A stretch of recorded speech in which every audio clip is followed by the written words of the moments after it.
Subscribe to our YouTube channel and press the bell icon to get the latest updates. नमस्कार, मैं पिंटू सिंह यादव आप सभी का स्वागत करते हैं न्यूज़ लाइव में। बिहार की राजनीति लगभग अब जो है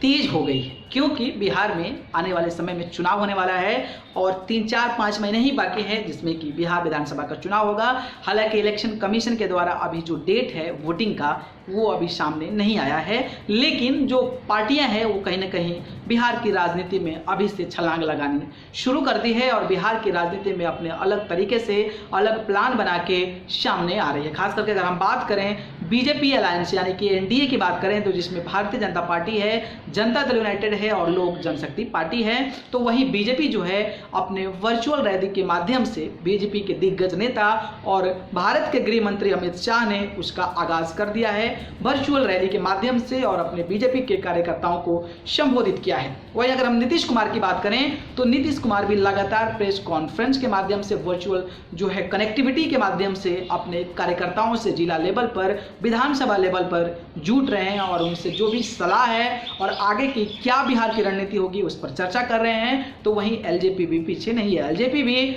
अपने कार्यकर्ताओं से लगातार जो है इंटरेक्ट हो रही है और खास करके अगर हम बात करें चिराग पासवान की तो चिराग पासवान भी लगातार जो है अपने कार्यकर्ताओं से समीकरण बनाए बैठे हैं। अगर वहीं हम बात करें अपोजिशन की तो अपोजिशन में जिस तरीके से तेजस्वी यादव लगातार हावी होते नजर आ रहे हैं और एक से एक बड़े घोटाले, एक से एक बड़ी लापरवाह चीजें, एक से बड़ी घटनाएं, रेप, बलात्कार, जो भी चीजें हैं उस सारे मुद्दों को लेकर नीतीश कुमार और एनडीए सरकार को घेरना चाहते हैं। वहीं सृजन घोटाला मामले से लेकर मुजफ्फरपुर बालिका गृह कांड को लेकर जिस तरीके से सामने आ रहे हैं और अपने आक्रामकता के साथ जिस तरीके से जेडीयू को हमेशा घेरने की कोशिश कर रहे हैं, तो देखते हैं कि इसका असर जो है विधानसभा चुनाव में क्या होता है। लेकिन इससे पहले मैं आपको बताऊंगा कि जब भी चुनाव आता है तो पार्टियां जो है अगर अलायंस में होती है, गठबंधन में होती है, तो कहीं ना कहीं एक बड़ी पार्टी को प्रेशर बनाती है, प्रेशर की राजनीति करती है, दबाव बनाती है कि उनसे ज़्यादा से ज़्यादा सीटें ऐंठ ली जाए।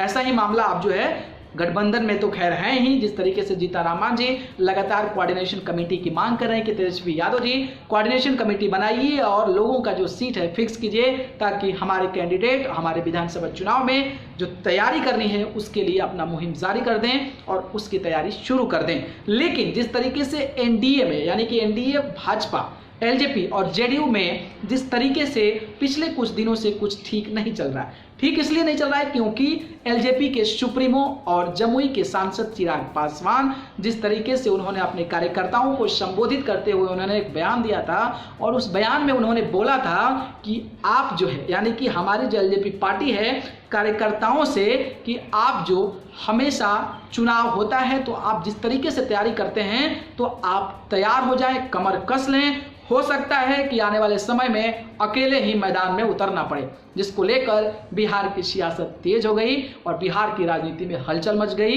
वहीं अगर हम बात करें जिस तरीके से विपक्ष हावी पड़ा और भाई वीरेंद्र की बात करें या फिर तेजस्वी यादव की बात करें, उन्होंने दरवाजा खोल दिया कि एलजेपी का सुप्रीमो यानी कि चिराग पासवान जी का महागठबंधन में स्वागत है। लेकिन जिस तरीके से चिराग पासवान नाराज हुए तो वहीं बीजेपी के दिग्गज नेता भूपेंद्र यादव ने जाकर वहां पर मुलाकात की और उनसे बात की ताकि मामला को सलटाया जाए। आखिरकार चिराग पासवान क्यों नाराज हैं? इनकी नाराजगी की वजह क्या है? क्या सीट को लेकर नाराज हैं या फिर कोई और वजह है?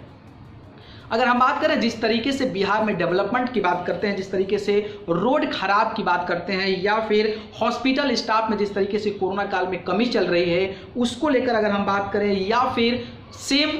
कोई टीचर पढ़ा रहा है तो उसको 32,000 सैलरी मिल रही है, कोई पढ़ा रहा है सेम चीज़ उसको 8,000 सैलरी मिल रही है, तो उस बातों को लेकर जिस तरीके से नीतीश कुमार को पत्र लिखा था और नीतीश कुमार ने इन सब बातों का कोई रिस्पॉन्ड नहीं किया था, जिसके चलते एक नाराजगी की वजह ये भी बताई जा रही है। दूसरी वजह ये है कि उनको ऐसा लग रहा है कि नीतीश कुमार जी एलजेपी को भाव नहीं दे रहे हैं, वैल्यू नहीं दे रहे हैं और एलजेपी को नहीं चाहते हैं कि जो उनकी सीटें हैं वो दे दीजिए। एक्चुअली में क्या अगर हम बात करें चिराग पासवान की तो चिराग पासवान ये चाहते हैं कि जहां भी पिछले विधानसभा चुनाव में आरजेडी के साथ सीधा टक्कर था और जहां से भी आरजेडी से लड़ते समय एलजेपी 2 नंबर पे थी, वहां की सीटें जो है रामविलास पासवान के पुत्र यानी कि चिराग पासवान चाहते हैं कि जहां पे हमारी भी 2 नंबर पे लड़ाई थी वहां पर हमको सीट चाहिए। तो वही नीतीश कुमार तो हैं तैयार ही नहीं हो रहे हैं इसके लिए। और नीतीश कुमार ये कह रहे हैं कि जहां से भी आरजेडी और जेडीयू के विधायक जीते हैं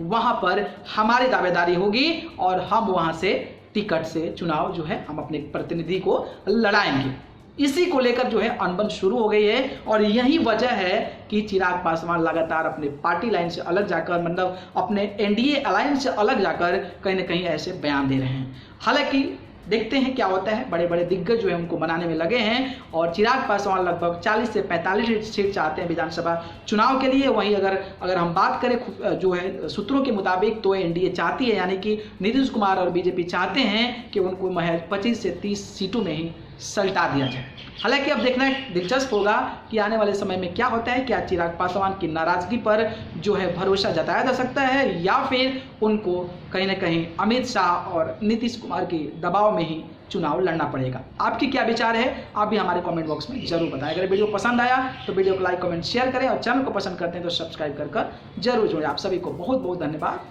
नमस्कार। Subscribe to our YouTube channel and press the bell icon to get the latest updates.